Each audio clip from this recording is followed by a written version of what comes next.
everybody, welcome back to Record-ology. That is an enormous dinosaur. We're talking at least 100 feet tall. We are at Disney's Animal Kingdom, and they have this area called Dino-Rama, and it's designed to look like a roadside attraction. So you can see back here what looks like a street, and if I come back here, you can see that this looks like a road, complete with the details of a road, and there's an enormous dinosaur. And if you come back here, it's like a carnival, like a roadside attraction, and there's even parking lot stripes painted like it was put in place of an old parking lot. Anyway, it's really fun, but that of course has nothing to do with today's show, because what we're doing is even cooler than this. We're checking out a new, not so big, I'm under the belly of the beast right now, not so big radio, an internet radio. It's gonna be fun, and you are not gonna wanna miss this.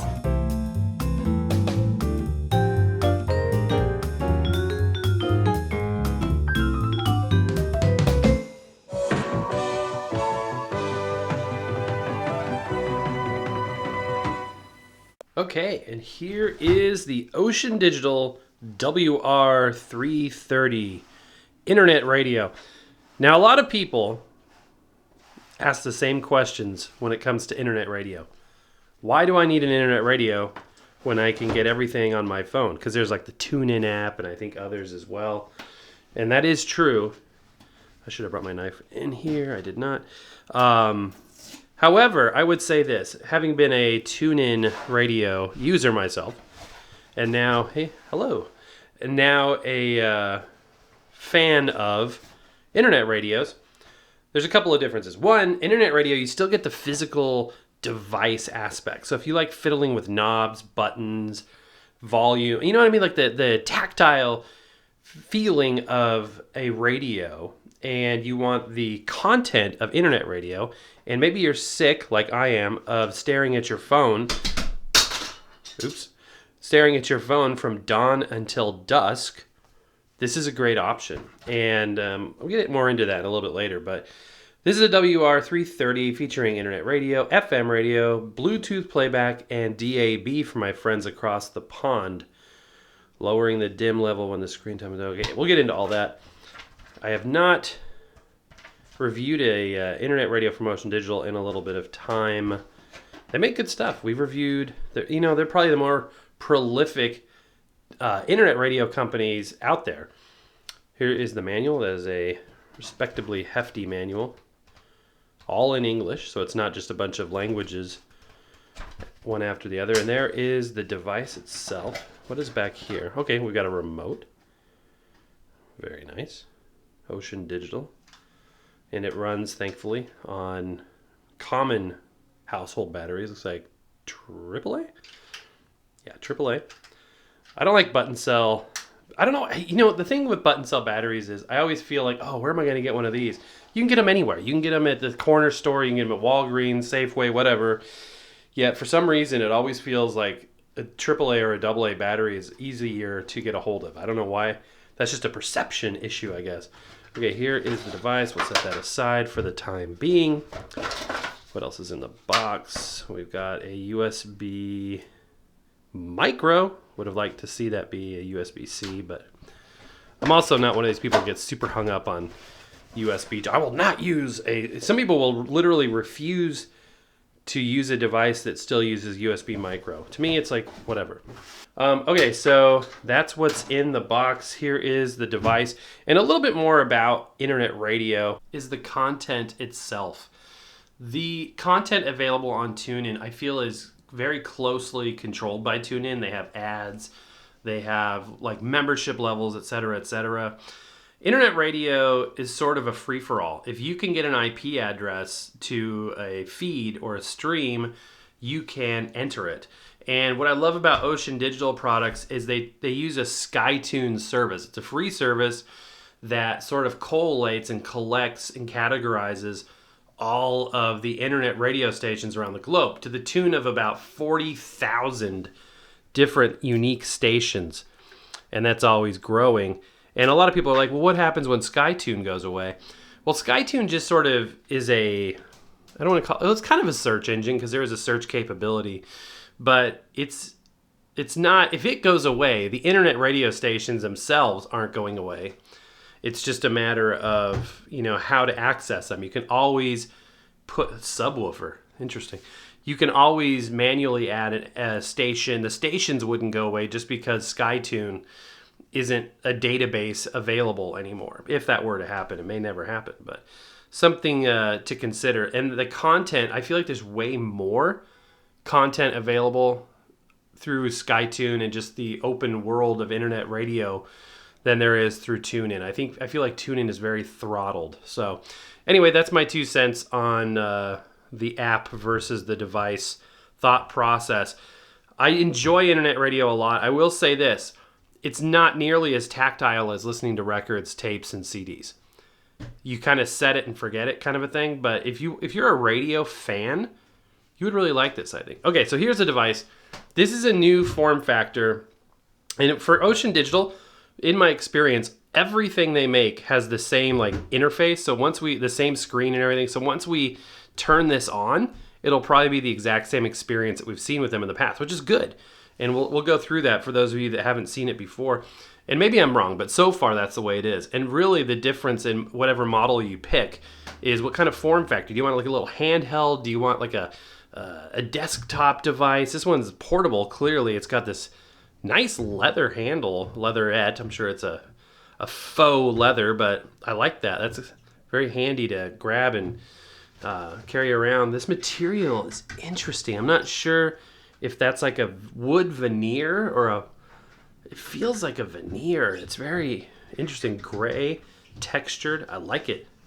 On the front here, we've got a metal grill, and you can see the driver there. We've got the screen and the buttons, little micro switch buttons, plastic knobs, which are stepped. On the bottom, we've got little rubberized feet. The sides just have the hinges for the handle.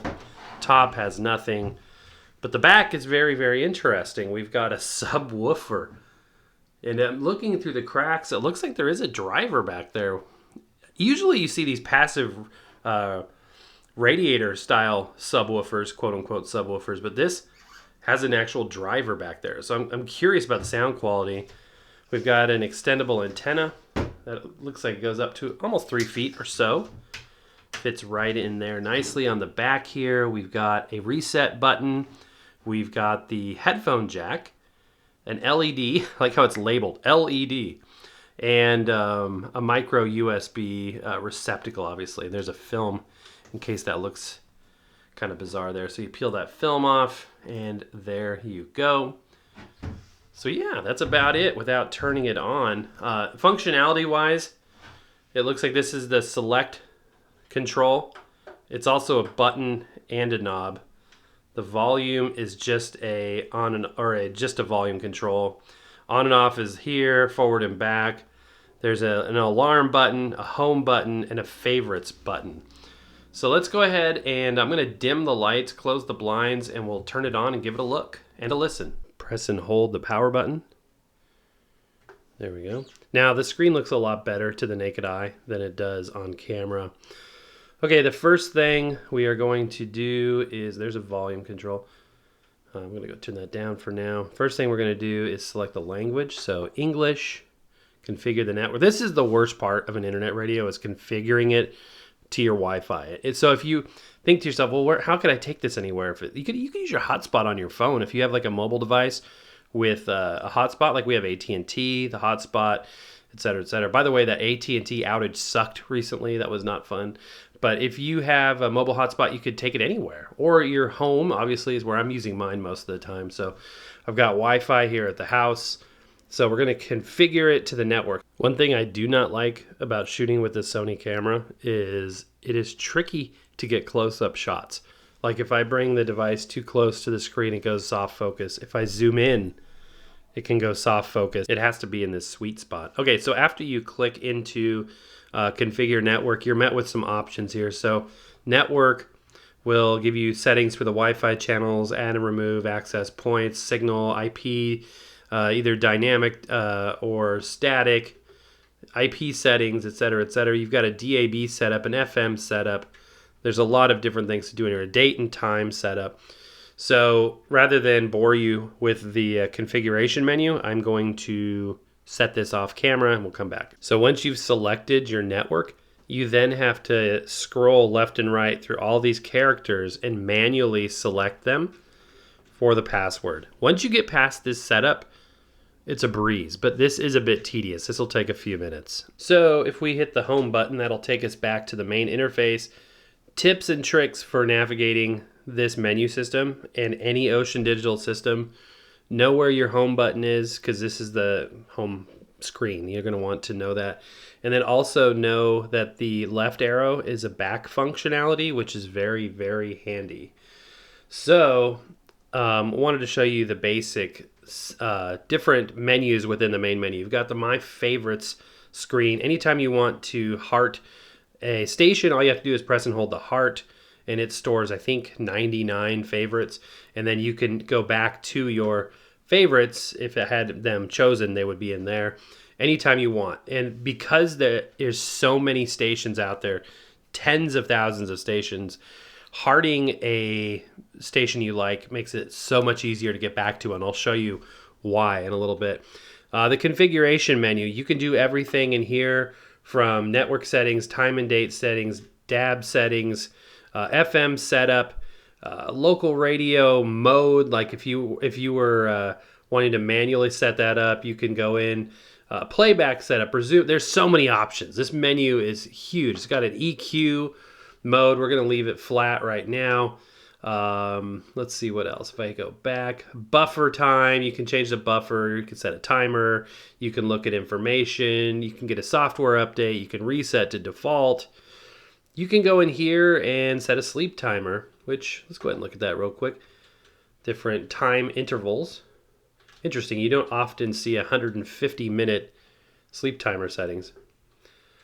Over here we have a separate timer. This is if you wanted to manually set a particular length. I've never felt the need to do that. Hitting back, I'm going to have to hit the home button. Going over here we have an alarm. You can go and set up an alarm and really use this sort of as a desk side alarm clock or bedside alarm clock. Bluetooth streaming. And you can come in here and use this as a Bluetooth speaker, like many devices can do. FM radio. So no AM, but it does have FM. You can scan the station, so I'm going to let it scan through, and we'll give it a little bit of a listen. Okay, it found about 31 stations, and if I turn the volume up here, we should be able to hear them.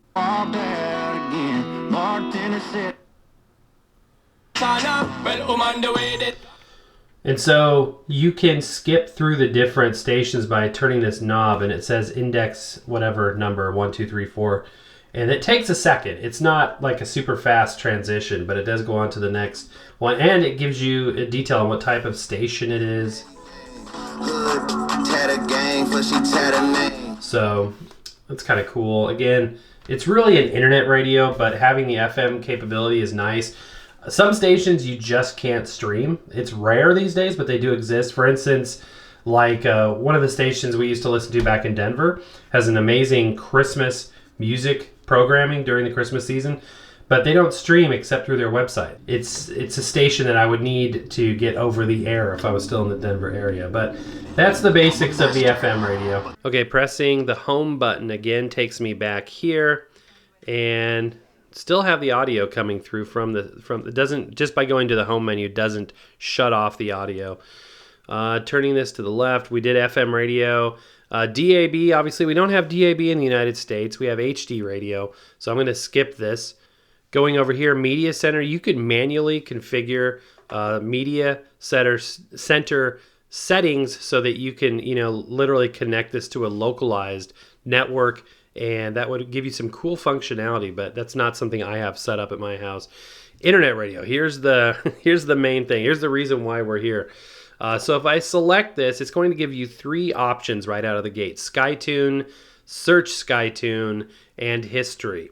Now, I want you to be reminded of the fact that you can go in and manually program an IP address to a station very easily, and that's something that will always exist, even if SkyTune went away. That's just an indexing platform. It's not the actual content.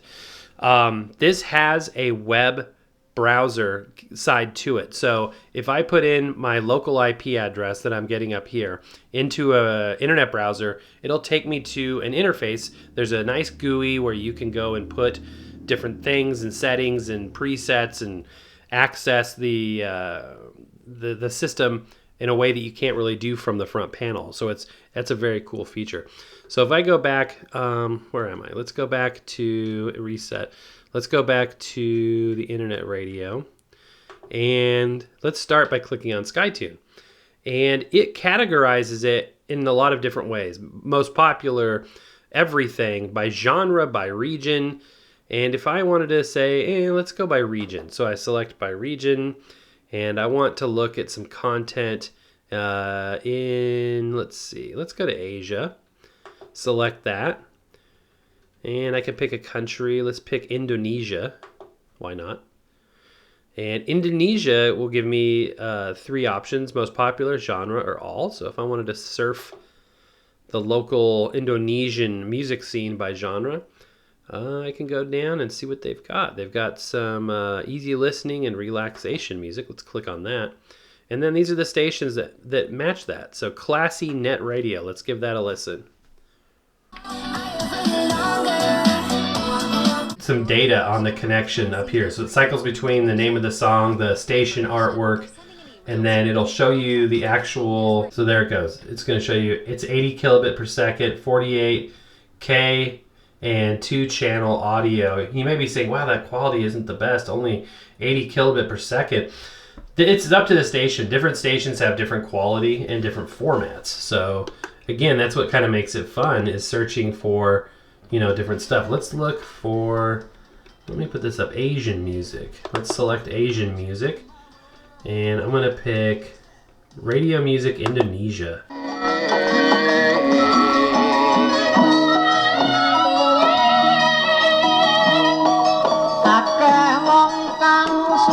That's not something you're going to find over the air here, stateside. So it's really cool to be able to find unique music and content like that. You would never be able, and I would suggest that it would be even hard to find a lot of this stuff on TuneIn. In fact, I wouldn't suggest it, I know. So let's go back to the SkyTune menu again. I can just hit this, and we're gonna go over to the internet radio and hit SkyTune again. Let's do another one. Let's turn this down. Let's go to Global Most Popular. Let's see what's in that list. And this just gives us a list of stations that happen to be popular stations. France Info. Let's see what we get here. This ought to be interesting. De la citoyenne, c'est une dignité. Et pour cela, c'est un pouvoir. Un pouvoir terrible. And as you can see, that is a 128K MP3, 48K 2-channel stream. And let's see here. Let's pick another one. Club Radio Mobile. This ought to be interesting. 89-es bejátszások. Szerintem sikerült átadni azt a hangulatot, és ezt visszaigazolta a tömeg, akiket akár füleltünk. Now, if you're saying to yourself, I don't want to listen to just a bunch of foreign language stuff. I want, some music that I know for sure what I'm getting. I want American stations. Internet radio is useful for that too. So if I go back to internet radio and I hit SkyTune, you can hit local radio. Now this will literally bring up the entire United States. So you can search by state. You can say, I'm in Florida and I want to listen to my local stations, all of them. I want to see if my local favorite over-the-air station has a stream on here. And there's just a ton of stuff. And I think this is beyond even what's over the air, but let's hit the mix and see what we got here. This will be very copyrighted, so I'll only have the audio up for a second. And there you go. So the content is just all over the place. You've got everything. You can listen, if you move and you want to listen to a station back where you came from, you can do that. And not only search by, state, but by country, by genre, etc., etc. And that's the gist of it, really. That is internet radio. It's really fun to sit there and just kind of explore and search for stuff. And then when you find a station, you favorite it, and then you can easily go back to it. I also like how internet radio has stations that are designed for specific artists, kind of what like Sirius XM radio does, where there's like any artist you can think of has their dedicated station. There's a dedicated Patsy Cline station, plays nothing but Patsy Cline. Dedicated Glenn Miller station. I enjoy both of those thoroughly. And any artist, any genre, you can listen to probably hundreds of Christmas music stations year-round. Old-time radio, if you're an OTR buff, there's old-time radio by type. Like if you just like old-time radio westerns or detective shows or comedy, you can find dedicated content like that. It's all free, by the way, too. It's once you buy the hardware, just like a regular radio, it's all free. Whatever you can pull out of the air is free. And that's one of my favorite aspects of internet radio is the hunt, is the search. And it harkens back to the feeling that I used to get in the 90s of playing with shortwave. Now shortwave is like totally dead. Not totally. There's a few things out there. But if you search for shortwave, the content availability is much more minimal. But it was exciting to find something off the air and be like, wow, I'm pulling this out of thin air. And, kind of traveling in a way. I used to have a pin board with a map on it. And I place a pin in the countries that I would actually pick up a station from. And it was fun. And this gives you a sense of that again. And because it's not a part of your phone, it's not an app, there's this sort of old-fashioned tactile feeling to it. So to me, it's a lot of fun, free content, tons of music out there. It's not the most hi-fi thing in the world. By the way, this particular one is good. I would recommend it. The speaker's adequate. It's not like a super... I wasn't feeling like the subwoofer was blowing me away by any means, but the sound was full. It was fine. It was just kind of, adequate for what it is. But it's a tabletop radio. It's a small little thing. And if I wanted to connect it to a bigger stereo system, I could use that headphone jack, which would work totally fine. You can dim the screen. You can turn the screen off. You can use this Bluetooth, all that fun stuff. But I would give it 2 thumbs up. Cool device. And as always, I want to hear from you what you think about internet radio. Have you ordered your official Record-ology 45 adapter yet? Check out the link in the video description below. It just occurred to me, we did not even look at the remote, so that would give you even more control and functionality. But I feel like because it's a small device, you would probably be sitting in front of it when you're using it, but be advised there's a remote with even more control. I think it's cool. I think it's fun. I love internet radio. Like I said, I would love to hear your thoughts on internet radio. Let me know in the comments down below. I want to tell you something very, very exciting. We've got a complete refresh to our merchandise coming your way. So stay tuned and check out our merch shelf down below to see when that stuff populates. I'm not sure exactly when it's coming, but we got some very cool and exciting things to share with you in the near future. By the way, quietly into the night, the old exclusive 45 adapter color went, and we are now selling exclusively and only the orange one for the time being, but a new exclusive color. I've used that word a lot. A new exclusive color is coming your way. Our signature orange is for sale right now. Our signature, always available, orange is available, but the new exclusive color is coming your way soon. Anyway, my friends, that's way too much of that word. That's going to do it for today. Happy record hunting. We'll see you next time.